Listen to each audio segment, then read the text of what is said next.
92 में दिल्ली में हम लोग एक सेमिनार कर रहे हैं रिवर डॉल्फिन के ऊपर। मैंने जब वहाँ प्रेजेंटेशन दिया तो सारे लोग बहुत खुश हुए और सैयद जहूर कासिम साहब उस चेयरमैन से ये कहते हुए मुझे मिलवाया कि meet our dolphin man of India. तो तब से फिर मीडिया वाले इसको पिक कर लिए और डॉल्फिन मैन ऑफ इंडिया लिखना शुरू किए। जो ज्ञान गूगल ज्ञान दे रहे हैं वो कहाँ से दे रहे हैं? हमारे आप जैसे लोग कुछ उसमें डालते हैं। ऐसा नहीं कि कहीं से खुद रिसर्च करते हैं। तो जो हम डालेंगे वही ना, तो कितना डालते हैं हम? पूरा नॉलेज तो कभी कोई नहीं टीचर डालता है उसमें। तो अच्छी बात है कि पूरा नॉलेज किताब में डालते हैं, रिसर्च पेपर में डालते हैं, उसको पढ़िए ना, उससे संपूर्ण ज्ञान मिलेगा। डेफिनेटली मुझे गर्व होता है कि ये यूनिवर्सिटी का कैंपस इतना आकर्षक और इतना इंफ्रास्ट्रक्चर सहित है। दर्शकों, टॉपिक टुडे के आज के एपिसोड में आप सभी का स्वागत है। एक वक्त था जब जम्मू कश्मीर में यूनिवर्सिटीज़ की तादाद बहुत कम हुआ करती थी। हम जम्मू की बात करें तो जम्मू यूनिवर्सिटी एक ऐसा नाम जहां पे बहुत सारे प्रोफेशनल कोर्सेज जो है वो करवाए जाते थे।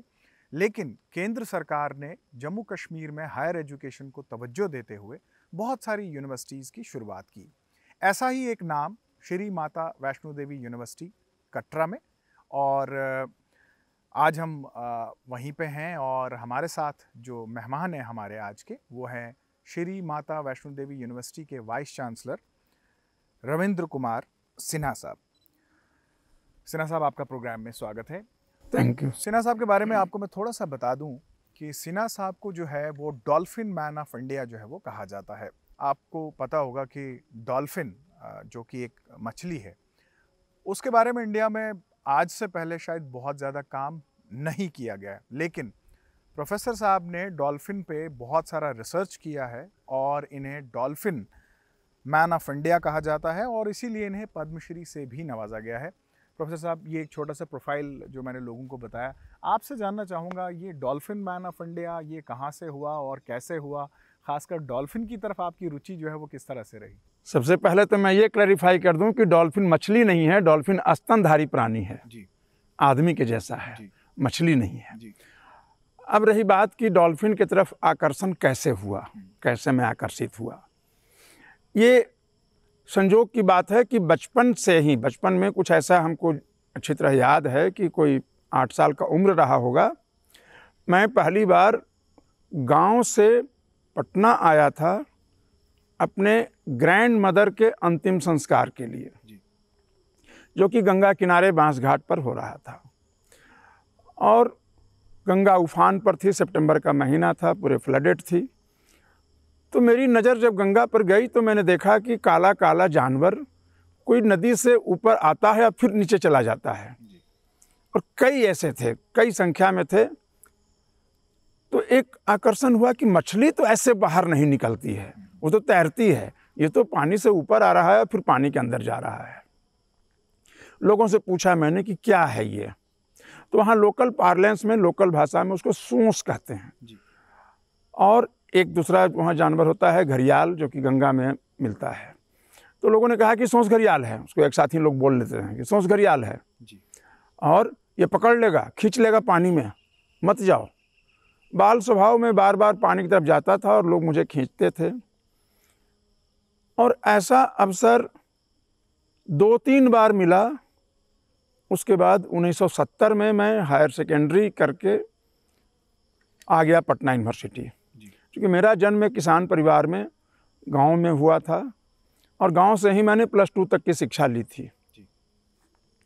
जब यहाँ आया तो फिर उस समय भी डॉल्फिन की अच्छी संख्या थी, अच्छी तादाद थी गंगा में।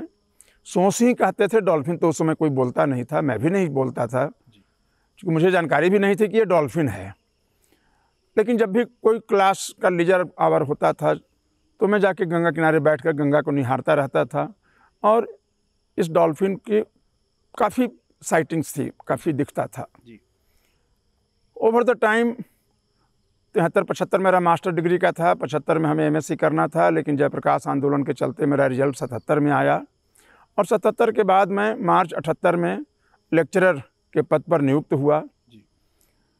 तो तुरंत दिमाग में आया कि हमें शोध भी करना है, रिसर्च करना है पीएचडी के लिए। तो पीएचडी करने के लिए मैंने डिसाइड किया कि मैं गंगा पर ही करूँगा। तो गंगा के हाइड्रोबायोलॉजी जैसा टॉपिक चुना मैंने कि hydrobiology of Ganga and carbon cycling in Ganga. जब रिसर्च के काम से मैं नदी में जाने लगा तो नदी में तो हम बिना नाव के जा नहीं सकते हैं, और नाव वाले तो सब मछुआरे ही थे, क्योंकि वहाँ मछली पकड़ने के लिए नाव इस्तेमाल करते थे। बाकी कुछ ही ऐसा नाव था जो आदमी को आर पार करने के लिए, लेकिन 99% नाव मछुआरों का था।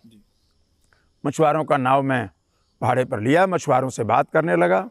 लेकिन तब तक ये भी ध्यान में मुझे आया कि जो संख्या हम देख रहे थे बचपन में, जो संख्या 70 में देख रहे थे, वो संख्या आज 80 के आसपास जब मैं रिसर्च के काम शुरू किया तो काफ़ी कम हो गया था डॉल्फिन की संख्या। तो मेरे मन में एक सवाल आया और मैंने मछुआरों से ही पूछा, फिशरमैन से, कि पहले तो बहुत दिखता था ये सोच, लेकिन अब तो बहुत कम दिख रहा है, क्या हो गया इसको। तो उसने हमसे सवाल किया पहले कि आप जानते हैं ये क्या है? ये बच्चे को जन्म देती है और बच्चे को दूध पिलाती है। कहा, बच्चा को दूध पिलाती है? नदी में कोई जानवर हो जो बच्चे को दूध पिलाए, ये सोच के ही थोड़ा सा आश्चर्य जैसा हुआ, क्योंकि ये डॉल्फिन के बारे में पढ़ाया नहीं गया था हम लोगों को। व्हेल के बारे में मास्टर डिग्री में कोर्स में था, लेकिन गंगा के डॉल्फिन के बारे में कोई जानकारी नहीं थी। फिर उसने कहा कि हम लोग इसको मारते हैं और इसके शरीर में काफ़ी मोटा चर्बी होता है, उस चर्बी से हम तेल निकालते हैं और उस तेल से हम मछली पकड़ते हैं। मीट नहीं खाते हैं हम, तो इसको फिर फेंक देते हैं गंगा में ही तेल निकाल करके। तो ये बड़ा ही कौतूहल का विषय था मेरे लिए, बहुत ही क्यूरियोसिटी हो रहा था कि ये सारी चीज़ें सुन करके वे तेल निकालते हैं और तेल से मछली अट्रैक्ट होती है, भाई उसमें क्या है। तो इस पर ध्यान मेरा गया, लेकिन साथ साथ ये भी ध्यान में आया कि मैं रिसर्च क्या करूँगा अगर ये समाप्त हो जाएगा, क्योंकि ये जैसा कह रहे हैं कि हम लोग मारते हैं, और जिस गति से मैं 1960-61 में पहली बार देखा था बांस घाट पर, उसके बाद आज 1980 आ गया। इस समय तक तो संख्या इनकी लगती है कि आधी भी नहीं बची है, ये तो ख़त्म ही कर देंगे सब।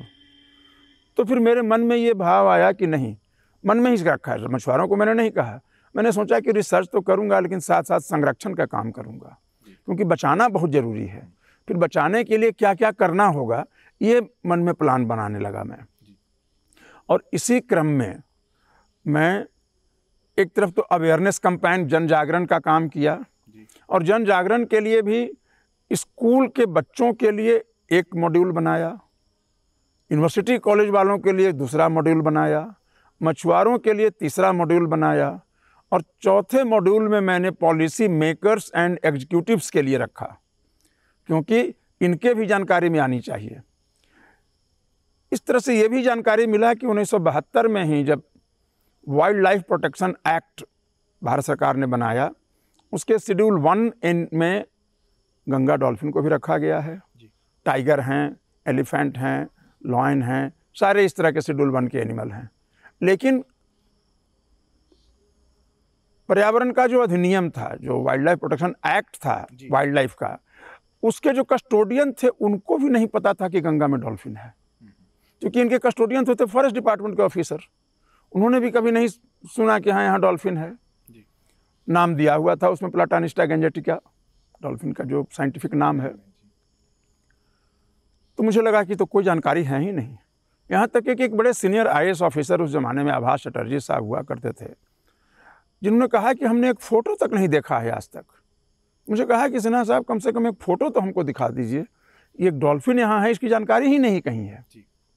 जबकि दूसरे तरफ अगर आप देखें तो पौराणिक कथाओं में भी जिक्र आया है इसका, गंगा अवतरण के साथ में, कि गंगा में जो ये सूंस है ये भगवान शिव का मैसेंजर है कि भाई गंगा को प्रदूषित मत करो और गंगा को स्वच्छ रखो। फिर सम्राट अशोक ने 3री शताब्दी बिफोर क्राइस्ट BC में उन्होंने दुनिया का वन्य प्राणी संरक्षण अधिनियम पहली बार दुनिया में लाए, जिसको पंचम शिलालेख में खुदवा दिया उन्होंने। आज भी वो पंचम शिलालेख है और किताबों में भी उद्धृत है। उसमें बहुत सारे जीव जंतुओं का नाम लिखा गया है, उसमें गंगा डॉल्फिन का भी नाम है कि इसको मारना मना है। और गंगा डॉल्फिन का नाम उस समय गंगा पुपुताका लिखा गया है उसमें। फिर बाद में मैंने देखा कि बाबरनामा जो लिखा बाबर ने, उसमें भी मिनिएचर पेंटिंग बनाया है इसका, और वो भी इसको पर्शियन भाषा में इसको खुक आबी कहा है। खुक कहते हैं पिग, सुअर को, और आबी पानी को। तो फिर पानी के ऊपर निकलता था अंदर से काला सा जानवर, तो उसे लगा कि ये वाटर हॉग है, उसने भी लिखा है इसके बारे में। तो फिर ये समझ में आया कि इस तो इतिहास में तो वर्णन है इसका, पौराणिक कथाओं में भी वर्णन है। बाद में मुझे जब इच्छा ये हुई कि भाई डॉल्फिन का तो पूरा शरीर ही नहीं देखे हैं अभी तक हम, गंगा पर जब काम कर रहे थे उस समय, तो मछुआरों से कहा कि एक मुझे कभी भी अगर कहीं मरा हुआ जानवर मिले डॉल्फिन, तो हमको एक बार दिखा देना कि होता कैसा है। तो संजोग से प्लासेंटा के साथ ही न्यूली बॉर्न बेबी का डेथ हो गया था, जो कि प्लासेंटा लगा हुआ था उसके शरीर में। वैसा एनिमल का एक ले आया हमारे पास में स्पेसिमेन मछुआरे ने। तब मैंने पहली बार पूरे बॉडी को देखा कि शेप कैसा होता है इसका। इसके बाद उसका डिसेक्शन भी किया, तो अंदर के भी एनाटॉमी को समझने की कोशिश किया मैंने। और इस बीच में 1985 में गंगा एक्शन प्लान लॉन्च किए उस समय के प्रधानमंत्री राजीव गांधी जी। तो गंगा एक्शन प्लान के तहत मार्च 1985 में ही 28 लाख रुपए का एक प्रोजेक्ट गंगा के ऊपर मिला हम लोगों को, जिसमें बॉटनी, जूलॉजी, जियोलॉजी, केमिस्ट्री चारों डिपार्टमेंट शामिल था। लेकिन मैंने ही प्रस्ताव चारों का बनाया था और मैं ही डिफेंड किया था, क्योंकि मैं प्रिंसिपल इन्वेस्टिगेटर था उसमें अकेला। तो उस प्रोजेक्ट को हर 6 महीने पर रिपोर्ट भेजते थे, तो जो डॉल्फिन पर जो भी जानकारी मिलती थी वो हम लिख देते थे रिपोर्ट में। फिर फाइनल रिपोर्ट जब हमने 3 साल का प्रोजेक्ट था तो 88 में जब सबमिट किया, तो उसमें कलर्ड फोटोग्राफ्स भी लगा दिया मैंने। और संजोग ही था कि उस रिपोर्ट की कॉपी उस समय के पर्यावरण मंत्रालय के एडिशनल सेक्रेटरी डॉक्टर महाराज कुमार रंजीत सिंह जी के हाथ में लगा। उन्होंने जैसे देखा उस रिपोर्ट को, वो आ गए पटना, और पटना में हमसे मिले और उन्होंने कहा कि डॉल्फिन पर कोई काम इस देश में आज तक नहीं हुआ है, जानकारी में है आपको? कि जी हाँ है, कहीं नहीं कोई काम हुआ है। तो फिर इस डॉल्फिन के लिए रक्षा करने के लिए, संरक्षण के लिए और रिसर्च के लिए भी मैं आपको अलग से फंड दूंगा, आप प्रस्ताव बना कर दीजिए। और उन्होंने कहा कि जल्द से जल्द 1 आध महीने में दे दीजिए। लेकिन कोई लिटरेचर अवेलेबल नहीं था, तो प्रपोजल जो रिसर्च प्रोजेक्ट का केवल डॉल्फिन पर बनाना अगर है तो फिर कोई लिटरेचर तो चाहिए, लिटरेचर अवेलेबल है नहीं। तो मैंने कहा कि नहीं सर, कुछ समय ज़्यादा चाहिए, कम से कम 6 महीना समय चाहिए मुझे। मैं कुछ पत्राचार करूँगा दुनिया के अन्य वैज्ञानिकों के साथ, कहीं से पता करूँगा, कुछ मिलता है लिटरेचर तो बना लूँगा। और आप उनसे भी कहा कि आपसे मैं आग्रह कर रहा हूँ, रिक्वेस्ट कर रहा हूँ कि बहुत सारे साइंटिस्ट गंगा एक्शन प्लान से जुड़े थे दुनिया के, आपके यहाँ भी आते होंगे, अगर कोई रेलेवेंट आदमी मिले तो मेरे पास भी भेजिए। तो थेम्स वाटर अथॉरिटी के एक साइंटिस्ट को उन्होंने भेजा, ब्रिटिश साइंटिस्ट था, उससे भी चर्चा किया मैंने। तो उसने कहा कि लिनियन सोसाइटी ऑफ लंदन के लाइब्रेरी में सिंधु डॉल्फिन पर काम हुआ है और उसके रिसर्च पेपर्स हैं।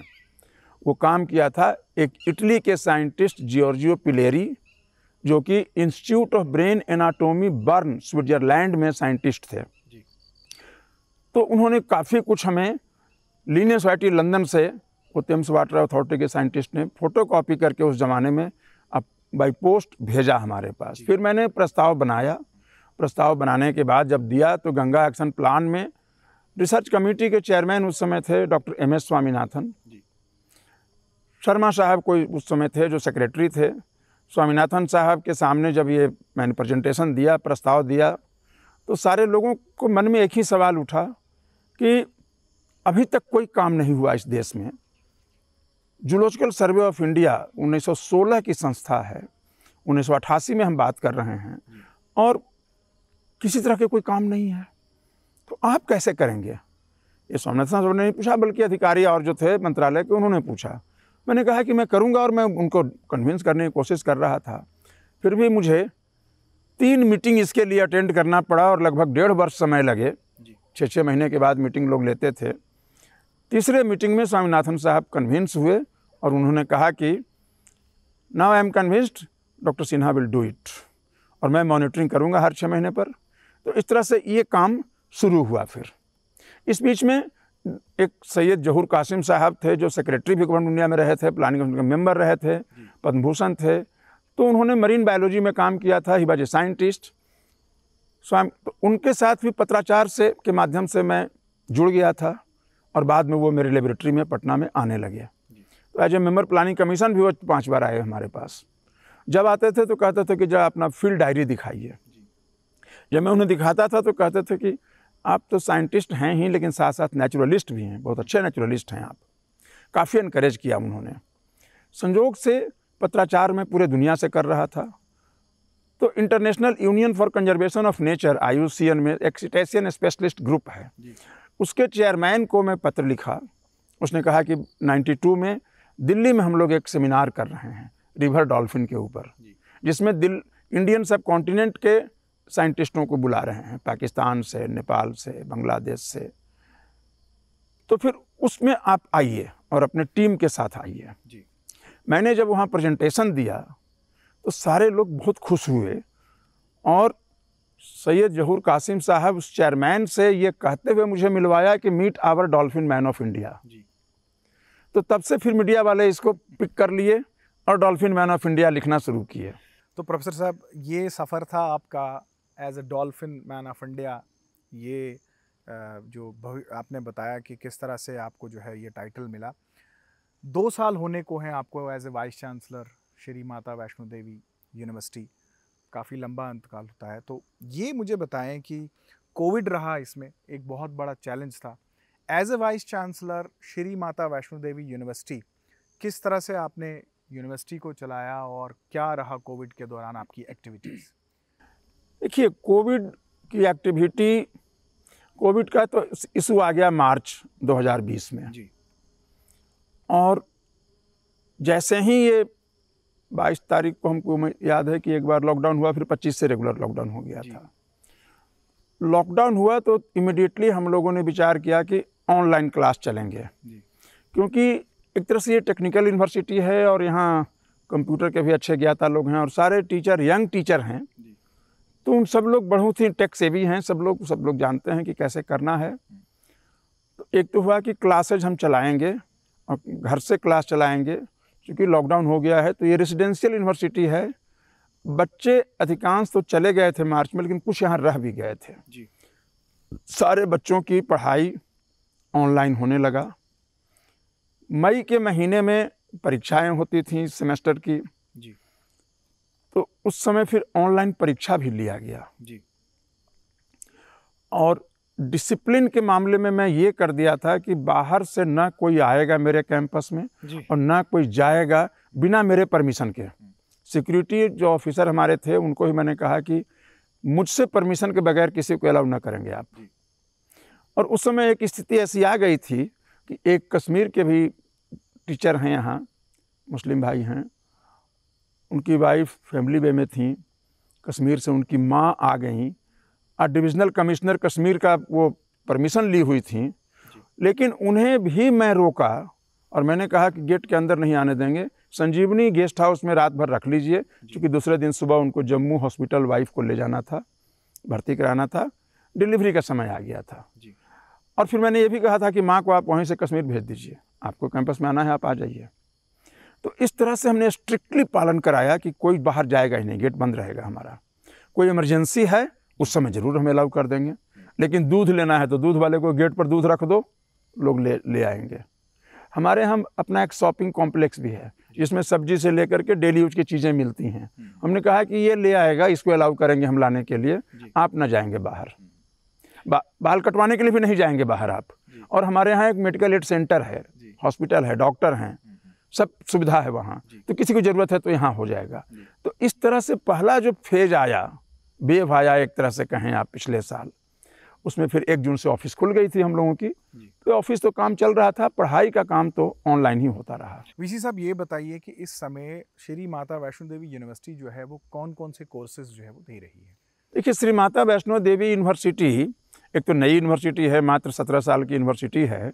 इसमें इंजीनियरिंग के कई कोर्सेज हैं, जिसमें सिविल है, इलेक्ट्रिकल है, मैकेनिकल है, एंड वो इलेक्ट्रॉनिक्स एंड कम्युनिकेशन है, एनर्जी भी है जी और आर्किटेक्चर एंड लैंड डिज़ाइन भी है। जी तो इंजीनियरिंग में इतने कोर्सेज हो गए। फिर मैनेजमेंट के कोर्सेज हैं। जी मैनेजमेंट के कोर्सेज के बाद साइंस में फिजिक्स, मैथमेटिक्स और बायोटेक्नोलॉजी है। जी अगर हम आर्ट्स में कहें तो एक इकोनॉमिक सब्जेक्ट है, हालांकि उसमें भी एमएससी और एमए दोनों की डिग्री मिलती है। जी इसके बाद फिलॉसफी है और इंग्लिश है। इतने ही विषय हमारे यहाँ हैं, जी लेकिन ज़्यादातर विषय में केवल मास्टर की पढ़ाई हो रही थी, जी जैसे मैथमेटिक्स में भी, फिजिक्स में, बायोटेक्नोलॉजी में। तो मैंने पिछले साल 2020 में हमने बैचलर का भी सब में कोर्स ऐड कर दिया। जी इंजीनियरिंग में तो बीटेक भी था, एमटेक भी था, पीएचडी भी था। जी तो हमने कहा कि नहीं, बाकी विषयों में भी आप इंटरमीडिएट से पास करने वाले बच्चों को लीजिए। जी तो इस तरह से इतने कोर्सेज हमारे यहाँ चल रहे हैं। फैकल्टी बहुत ही इंपॉर्टेंट रहती है किसी भी इंस्टीट्यूशन को बिल्डअप करने के लिए। यहाँ से हमने देखा कि बहुत सारे बच्चे जो हैं वो डिग्रीज़ हासिल करके जो है वो चले भी गए हैं, आज वो फील्ड में काम भी कर रहे हैं। किस किस्म की फैकल्टी है आपकी? मुझे ये बताते हुए बहुत ही खुशी हो रहा है कि हमारे यहाँ एक तो फैकल्टी लगभग पूरे देश से हैं जी और छात्र छात्राएं भी पूरे देश से हैं, पैन इंडिया से हैं लोग। जी उसके बाद हमारे यहाँ आज के दिन में अगर हम कहें तो लगभग 90% तो हमारे असिस्टेंट प्रोफेसर ही हैं, यंग हैं सब, लेकिन बहुत ही अच्छे क्वालिफाइड लोगों को ही सिलेक्शन किया गया है यहाँ। और उनकी भी आज के युग के हिसाब से जो मॉडर्न ज्ञान चाहिए वो उनमें है। जी तो बच्चों की पढ़ाई का स्तर बहुत ऊंचा है यहाँ। नामांकन भी जो हम यहाँ करते हैं तो SMVDUEE एंट्रेंस एग्जामिनेशन एक लेते थे। कोविड के पहले तक ये परीक्षाएं देश के अन्य शहरों में भी लिया जाता था, जी उससे हम सिलेक्शन करते थे। और इंजीनियरिंग में IIT का जो टेस्ट होता है JEE, जी तो JEE के थ्रू भी हमारे बच्चे जोसा से आते हैं। तो काफ़ी क्वालिटी के बच्चे आते थे। लेकिन कोविड के काल में पिछले साल भी हमने उनके 12वीं क्लास के मार्क्स के आधार पर एडमिशन दिया, जी क्योंकि संभव नहीं था कि हम परीक्षा करा सकते हैं। जी और इस वर्ष भी फिर वही कर रहे हैं कि मार्क्स के आधार पर उनको हम देंगे। लेकिन पिछले साल भी cut off marks computer science में तो 94% गया था। जी तो काफ़ी हाई मार्क्स पर, तो मैं समझता हूँ कि अच्छे ही बच्चे सब आए हैं। दूसरी बात है कि बच्चों का प्लेसमेंट बहुत अच्छा होता है यहाँ। जी हमारे प्लेसमेंट ऑफिसर भी बहुत अच्छे हैं, डॉक्टर BK भाटिया। जी और इस साल भी कोविड के समय में, पिछले साल भी बहुत सारे बच्चों का, इस साल तो हमारा ऑनलाइन ही उन्होंने टेस्ट लिया है कंपनी वालों ने, और बहुत अच्छी अच्छी कंपनियां सब ले गई बच्चों को। जी तो लगभग 80 से 85% बच्चों का प्लेसमेंट हो जाता है। जी इंजीनियरिंग वालों का, मैनेजमेंट वालों का तो कभी कभी 100% प्लेसमेंट हो गया है। तो इस तरह से बच्चे स्वाभाविक है खुश रहेंगे। और इस यूनिवर्सिटी के छात्र यहाँ से जो बीटेक डिग्री लिए हैं वो IAS भी हुए हैं। जी आपके राज्य में आज पोस्टिंग है एक राहुल पांडे की। जी उसी तरह से बहुत सारे बच्चे विदेश में गए हैं। जी तो बच्चे अच्छा कर रहे हैं, क्योंकि पढ़ाई का और रिसर्च का स्तर बहुत ऊंचा है। मैं ये भी बताना चाहूँगा कि इसी साल स्टैनफोर्ड यूनिवर्सिटी ने दुनिया के टॉप 2% साइंटिस्टों का लिस्ट निकाला। जी उसमें इस विश्वविद्यालय के भी एक शिक्षक का नाम है, असिस्टेंट प्रोफेसर हैं विनीत त्यागी। जी रैंकिंग की बात करें तो इस यूनिवर्सिटी की रैंकिंग इंजीनियरिंग में पिछले साल NIRF रैंकिंग 78 था, जी जबकि इंजीनियरिंग इंस्टीट्यूशंस कई हज़ार हैं पूरे देश में। जी उसी तरह से मैनेजमेंट में रैंकिंग इसकी विदिन 100 है। जी और ओवरऑल रैंकिंग यूनिवर्सिटी का, जहां लगभग 1000 यूनिवर्सिटी इस देश में है, हम विदिन 150 हैं। सिन्हा साहब, एक चीज़ यहाँ पे और पूछना चाहूँगा। आप लगभग 2 साल से जम्मू कश्मीर में हैं, काफ़ी लोकल स्टूडेंट्स भी होंगे यूनिवर्सिटी में जिनके साथ आपकी इंटरेक्शन होती होगी। अनएम्प्लॉयमेंट एक बहुत बड़ा इशू है जम्मू कश्मीर में। तो यहाँ पे जो कोर्सेज़ आप करा रहे हैं, जो प्रोफेशनल कोर्सेज़ आप करा रहे हैं, क्या आपको लगता है कि यूनिवर्सिटी जो है वो कंट्रीब्यूट कर पाई है जो अनएम्प्लॉयमेंट है उसको कम करने में? जैसा मैंने आपको कहा कि मैनेजमेंट और इंजीनियरिंग में जी तो काफ़ी बच्चों का प्लेसमेंट हम दे रहे हैं, 80 से 85%। जी वो बच्चे जम्मू कश्मीर से भी हैं और वो बच्चे देश के अन्य राज्यों से भी हैं। जी क्योंकि जैसा मैंने कहा कि लगभग 45% बच्चे हमारे अन्य राज्य से हैं, जी 55% यहाँ से होंगे। जी तो अनएम्प्लॉयमेंट को तो एड्रेस करने में मदद तो मिल रही है, लेकिन दूसरी तरफ ये भी मैं कहूँ कि अनएम्प्लॉयमेंट का जैसा आपने कहा कि जम्मू कश्मीर में एक बहुत बड़ा इशू है, मैं मानता हूँ कि अन्य राज्यों की तुलना में ये बहुत ही छोटा इशू है यहाँ। क्योंकि अगर आप पॉपुलेशन देखें जम्मू कश्मीर का तो लगभग 1,30,00,000 है। उसमें आप बच्चों का देखें कितना प्लेसमेंट हुआ है या कितने को जॉब मिला है, सरकारी जॉब मिला है। और अगर अन्य राज्यों को देखें, मैं बिहार से आता हूँ, बिहार में लगभग 13 करोड़ की आबादी है, लेकिन मैं समझता हूँ कि जितने लोगों को यहाँ है राज्य में नौकरी मिली है उनको, उससे ज़्यादा बिहार के लोगों को उस राज्य में तो न मिला होगा। भले बच्चे बाहर जा कर के सब IAS भी बने हैं, विदेश में भी गए हैं, बहुत कुछ किए हैं। तो बहुत बड़ा इशू अनएम्प्लॉयमेंट का यहाँ मैं नहीं मानता हूँ। और ये भी कोशिश है कि बच्चे में टैलेंट है, यहाँ के बच्चों में भी काफ़ी टैलेंट है, अच्छा कर रहे हैं मेरे विश्वविद्यालय में, मैं इनकरेज भी उनको करता हूँ। तो मेरा प्रयास रहेगा कि 85% है तो वो 100% हो जाए।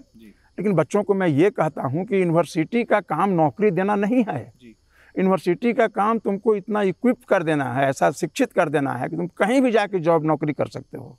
तो बीटेक के बाद ही बच्चों को जब जॉब मिलता है उनको बहुत खुशी होती है। लेकिन मेरे मन में हमेशा ये इच्छा रहती है कि नहीं, इनको शिक्षा ग्रहण करना चाहिए पूरा।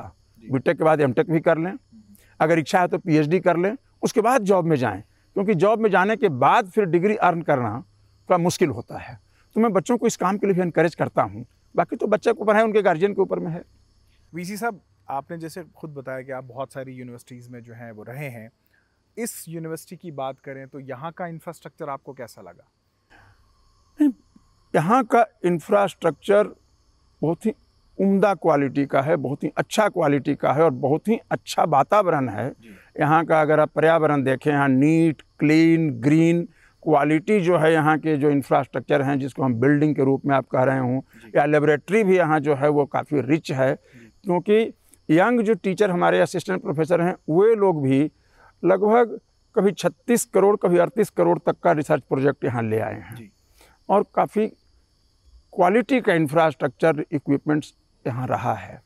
यहाँ तक है कि RT-PCR भी यहाँ पिछले साल ही जब ज़रूरत पड़ी तो डल्लू साहब संपर्क किए हमसे कि आपके यहाँ RT-PCR है। मैंने कहा है, और जब उन्होंने मांगा तो मैंने उसको दिया भी उनको कि नहीं, आप ले जाइए, इसको आपको यूज कीजिए, क्योंकि अब कोविड का ज़माना है, ज़रूरत है इसकी। तो इस विश्वविद्यालय में हर तरह से मैं परिपूर्ण मान रहा हूँ।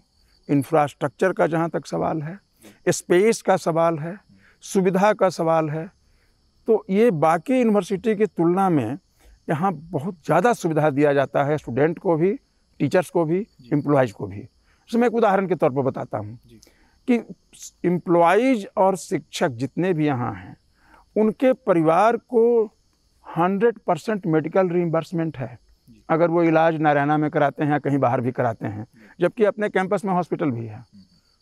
ऐसी सुविधा तो मैं किसी सेंट्रल यूनिवर्सिटी में भी नहीं सुना है। हर जगह मेडिकल अलाउंस मिलता है। तो एक तो ये है। दूसरा है कि हम शिक्षकों को जो रिसर्च में बहुत अच्छा करते हैं, उसमें कुछ लोगों का सिलेक्शन होता है थ्रू कंपटीशन, और उनकी सैलरी बेसिक सैलरी का 10% बढ़ा दिया जाता है 12 महीने के लिए, क्योंकि 1 साल के बाद फिर कंपटीशन में उनको आना होगा। उसी तरह से जो छात्र आते हैं, अब जैसे कोई कैट मैट करके आ गया मैनेजमेंट में, तो उसका 1 साल का फीस तो पहले सीधे माफ़ हो जाता है। जो बच्चे CGPA अगर इंजीनियरिंग में हो या मैनेजमेंट में हो या किसी विषय में हो, अगर 8.5 या उससे ऊपर ले आए तो उनकी उस सेमेस्टर की फीस माफ़ हो जाती है। हॉस्टल का भी उनका जो रेंट है वो माफ़ हो जाता है। तो इस तरह से मैं कहता हूँ, शिक्षकों के लिए 70,000 रुपया साल में दिया जाता था इनको सेमिनार सिम्पोजियम अटेंड करने के लिए। 3 साल का 2,10,000 उनको सैंक्शन कर दिया जाता था। तो ये सुविधा मैं दूसरे यूनिवर्सिटी में नहीं देखा हूँ। मैं सेंट्रल यूनिवर्सिटी में भी रहा हूँ, स्टेट यूनिवर्सिटी था पटना यूनिवर्सिटी, वहाँ भी रहा हूँ, वाइस चांसलर भी रहा हूँ नालंदा यूनिवर्सिटी में। इस तरह से मैं कहीं नहीं देखा इतनी सुविधा। तो ये भी एक एडेड एडवांटेज है यहाँ। दूसरा है कि ये फुल्ली रेजिडेंशियल है, और रेजिडेंस की क्वालिटी भी आप देख लें, इस जगह की क्वालिटी देख लें, तो हर तरह की सुविधा है। बिजली उत्पादन, ये अपना 900 किलोवाट बिजली हम उत्पादन करते हैं प्रति माह, और स्वाभाविक है कि उसका एक बहुत बड़ा हिस्सा जब आप यूज कर रहे हैं तो हमारा पैसा बच रहा है ना। हम तो उसको डाल देते हैं ग्रिड में, लेकिन बिल में हमारा उतना पैसा कट जाता है, माफ़ हो जाता है। तो 10 लाख रुपया के आसपास बचा लेते हैं हम महीने में। तो इस तरह से यहाँ काफ़ी सुविधा है, इंफ्रास्ट्रक्चर भी बहुत अच्छा है। ये भी मैं बताऊं कि नवंबर 19 में एसोसिएशन ऑफ इंडियन यूनिवर्सिटीज़ के नॉर्थ जोन का वाइस चांसलर्स मीट कराया था मैंने। लगभग 60 वाइस चांसलर आए थे और कैंपस में आते ही सारे लोगों ने कहा कि ऐसा कैंपस तो नहीं दिखाई पड़ता है। जबकि नॉर्थ जोन में एक से एक अच्छे यूनिवर्सिटी हैं, दिल्ली से भी लोग थे, अन्य जगहों से थे। तो मैं ये मानता हूँ कि जितना जगह मैं नहीं गया हूँ, वो लोग तो उतने जगह से आए थे, तो फिर उनको तो ज़्यादा अनुभव है हमसे, कंपेयर कर रहे होंगे। डेफिनेटली मुझे गर्व होता है कि ये यूनिवर्सिटी का कैंपस इतना आकर्षक और इतना इंफ्रास्ट्रक्चर सहित है कि छात्र हों या शिक्षक हों या कर्मचारी हों, सबों को यहाँ पर आकर्षण का केंद्र है। आज के प्रोग्राम का मैं आखिरी सवाल आपसे जानना चाहूँगा, एज एन एजुकेशनिस्ट, जैसे आपने खुद कहा कि आपकी फैकल्टी के साथ, आपकी जो स्टूडेंट्स हैं उनके साथ इंटरेक्शन जो है वो होती रहती है। जाहिर सी बात है आपने आज तक बहुत सारे स्टूडेंट्स को गाइड किया होगा। आजकल का जो माहौल है काफ़ी हाईटेक है, 4G का ज़माना है, गूगल का ज़माना है। आजकल प्रोफेसर और टीचर पे बच्चे कम निर्भर हैं और गूगल पे ज़्यादा निर्भर हैं। तो बच्चों को आज के इस समय में किस तरह की जो एजुकेशन है वो प्राप्त करनी चाहिए? देखिए, गूगल ज्ञान देव तो एक ज्ञान देव हैं, लेकिन इंसिडेंटली हमारे यूनिवर्सिटी में स्पेशलिस्ट हैं आर्टिफिशियल इंटेलिजेंस के भी, मशीन लर्निंग के भी, डिप डाटा के भी, IoT के भी। शिक्षक छात्रों से या शिक्षकों से मैं हमेशा कहता हूँ कि किताब भी पढ़ने की आदत डालिए, क्योंकि ये जो टेक्नोलॉजी आधारित जो ज्ञान है, ये ज्ञान बहुत पूर्ण नहीं है। ये क्विक, जैसे फास्ट फूड का ज़माना है तो फास्ट फूड जैसा है, मिल गया, यूज कर लिए, फिर भूल गए।